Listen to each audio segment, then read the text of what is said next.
Purdy being a game manager this morning on Get Up. What was it? Yeah, I think it's ridiculous. I mean, when you talk about a game manager, and I don't think it's an insult, so I'm not trying to get in that conversation. But here's the deal.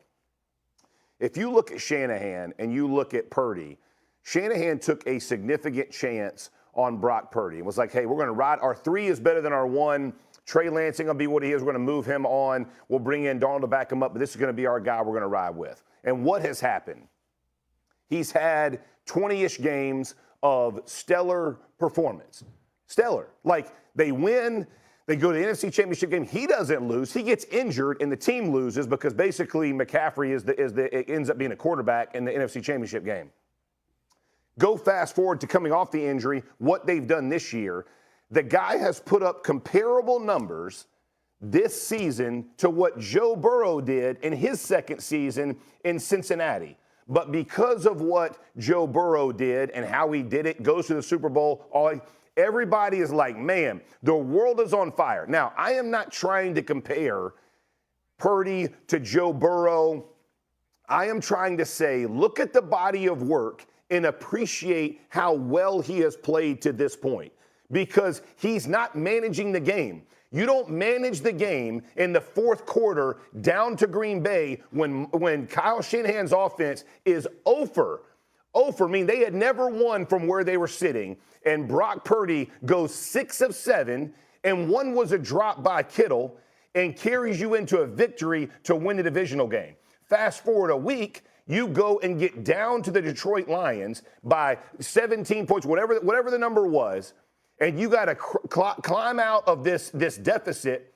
And who do you rely on? Brock Purdy. Not just his arm, but his legs as well. And by the way, Purdy's not being carried. People are like, oh, he's like Jimmy G. Jimmy G accounted for 31% of their offense when they went to the NFC Championship game. They won a game throwing 6 passes. Brock Purdy has accounted for 76% of their offense. He's driving the bus. He ain't being carried. Stop giving me all this nonsense about what is happening. Does he have great players around him? Absolutely. So did Joe Burrow. So did Patrick Mahomes when he walked in the league. So does Josh Allen once Diggs came in. Everybody's got good players. But the hate on what this looks like is absolute nonsense. And if Shanahan wins this Super Bowl, you elevate him to the Andy Reid conversation before multiple Super Bowls, right? He was 11-13 before Mahomes, had never won a Super Bowl. Mahomes comes in. The last 7 years have totally changed the trajectory of Andy Reid, possibly being on the Mount Rushmore of coaches.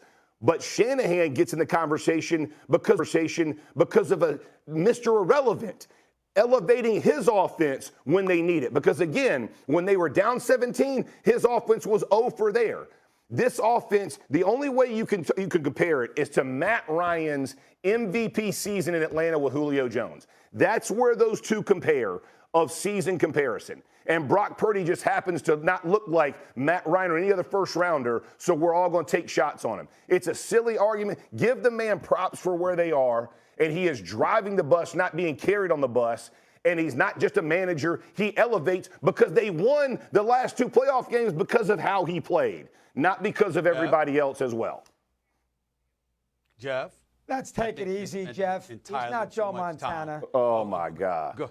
Go ahead. Go ahead. Go ahead, Doggy. Go ahead. You want me to go first, Stevie? You want me to go first? Okay. Yes, go ahead. Jeff, go ahead. Against the Packers, he was awful against Green Bay. He should have had 2 pick sixes. He did nothing in the game. He had 1 nice drive where they had 6 completions. They went down the field. A lot of them were short stuff. Let's take it easy. Against Detroit, it was 24-7 at the half. When he scored the touchdown, the ball hit the Lion defensive back in the face mask, which should have been picked off, which set up Ayuk on their first touchdown at 24-17. Listen, I understand he's a pretty decent player, but, I mean, he's got Ayuk, he's got Samuel, he's got a good offensive line led by Trent Williams. Obviously, he's got Kittle. He's got the best back in football all around in McCaffrey. Now, you're making him out to be some big deal. Come on. No. Against Green Bay, he stunk in a game. He was terrible. He was terrible. He had a good last drive. He was awful in that football game 2 weeks ago. Okay, so let me ask you this. So you bring up the point in the Detroit game when it bounces off the guy's face mask and Ayuk makes the catch, and there's some fortunate things that happen. You could go back to literally go back to Tom Brady's 28-3 comeback win against the Falcons and watch it hit the Falcon right in the face, right in the hands, and then Edelman makes a great catch, right? Like there are plays that happen that are indescribable in the NFL. It's why we love to watch it. But don't act like that doesn't happen for other quarterbacks as well. There are passes dropped, interceptions dropped for every quarterback. So don't just try to use it as a negative for one guy and all of a sudden we're going to say, well, this guy, don't act like it never happened for him, because it happens for all of them. I do agree with you. He struggled early in Green Bay. So did his whole team. By the way, his defense has given up 50-plus points in 2 games. We talked about this vaunted San Francisco defense. Guess what? They didn't play that way. Did he buckle down? We gave an excuse to Dak Prescott when they give up whatever they give up and he can't bring his team back and they get these trash points in the last parts of the minutes. And we're like, oh, no, his defense didn't show up, bro. So don't just give me that one-sided thing. It just doesn't work. Well, a couple of things, Jeff Saturday. I think you're the one that's causing the problem for Purdy. Oh. Because the reality of the situation is you go overboard in trying to defend him. It's not necessary. He's a damn good quarterback. He's a damn good quarterback. 25-yard completions, yards per attempt, air yards thrown, or 20 or more yards downfield, completion percentage on throws of 20-plus air yards. The brother can play. There's no doubt about it. He's better than Jimmy Garoppolo. He's better than any quarterback Shanahan has had in San Francisco, and one can argue he's looked better this year than Matt Ryan looked the year he took Atlanta to the Super Bowl. It's a discussion. I don't know how definitive it is because I don't have the numbers in front of me, and I'm not just going by the numbers, but I'm going by a level of effectiveness and efficiency, and I'm thinking about things along those lines. I can't imagine San Francisco losing a 28-3 lead in the Super Bowl with Shanahan keep throwing the football instead of running the damn football and milking the clock, but that's a different subject for another day.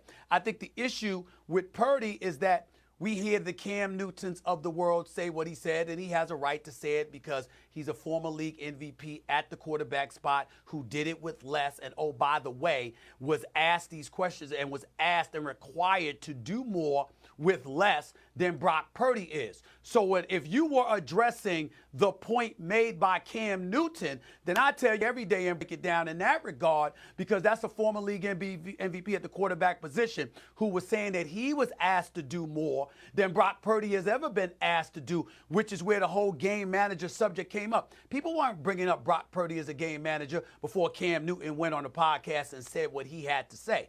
But outside of that, everybody else is looking at it, and Doggy makes a good point. How great did he look in Green Bay before that last drive? There was a couple of interceptions, including pick sixes that should have easily been captured by the Detroit Lions. You do have Debo. You do have Ayuk. You do have Christian McCaffrey. You do have Kyle Shanahan calling plays. I'm not saying that's a license to dilute what we're seeing from Brock Purdy. What I'm saying is, Jeff Saturday, you know this. When you're talking about, I love your segment, by the way, when you're talking about cats being pancaked and slammed to the ground. It's a beautiful segment. Keep it going, my brother. Keep it going. But I got to tell you, when you look at it from that perspective, and nobody highlights the value of an offensive line better than you, Jeff Saturday. And so look at Brock Purdy when he has a clean pocket. Look at him when he's under duress, because maybe his height deficiency compared to other quarterbacks. Maybe that's it. But when you see him sometimes, you see the way he performed against Baltimore. You see the way he performed in the playoffs for the most part. You see a couple of games. He does give you cause to pause and say, I know he could play. I know he could win. He's a gamer. The brother stepped up when it counted most and handled his business. Major props to him. He's due for a big-time payday. But when they say game manager, probably more than that, no doubt. But in the same breath, you can't. It's not like people are not giving you reasons why they feel that way about him. So the game manager thing isn't the part that frustrates me. I think the part that frustrates me is when we start talking about him, everybody wants to compare him to Mahomes or, like Doggy just said, Joe Montana, who, by the way, had an excellent run game, had excellent receivers, an excellent tight end. He is not Joe Montana. The dude's played a year and 5 games. So I'm not trying to have a legacy conversation, but in the last year and a half, Doggy, he's played as well. Xin chào tất cả các bạn quay trở lại với kênh YouTube của mình. Video ngày hôm nay mình sẽ hướng dẫn các bạn tô màu sản phẩm chú tê giác. Bây giờ chúng ta cùng bắt đầu nào. Đầu tiên mình sẽ đi trận màu để tô cho bức tranh của mình các bạn ạ. Các bạn theo dõi quá trình mình đi tô màu nhé. Cảm ơn các bạn.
Như vậy là mình đã hoàn thành xong bức tranh của mình các bạn ạ. Các bạn thấy đẹp hãy cho mình xin lượt like, lượt đăng ký kênh. Cảm ơn các bạn rất là nhiều.